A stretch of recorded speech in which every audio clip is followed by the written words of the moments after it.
सैयदना ख्वाजा बायजीद बस्तामी क़ुद्दुस सिरह का एक खादिम था जिसको रिजल मगरबी कहकर पुकारा जाता था। हजरत ख्वाजा बस्तामी क़ुद्दुस सिरह के विसाल के बाद वो अपने दोस्तों में बैठा था कि बात मुनकर नकीर के सवाल और जवाब की चल निकली कि वो वक्त बड़ा मुश्किल होता है। रिजल मगरबी बोला, अगर मुझसे मुनकर नकीर सवाल करेंगे तो बता दिया जाएगा कि कैसे जवाब दिया जाता है। वो दोस्त बोले कि हमें कैसे पता चलेगा?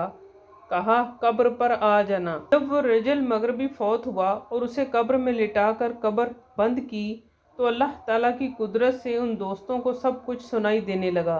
मुनकर नकीर ने उठाकर बिठाया और सवाल पूछने लगे तो रिजल मगरबी ने कहा, ए फरिश्तों, मुझसे भी सवाल करते हो, हालांकि मैंने ख्वाजा बायजीद बस्तामी का जुब्बा अपनी गर्दन पर उठाए रखा था।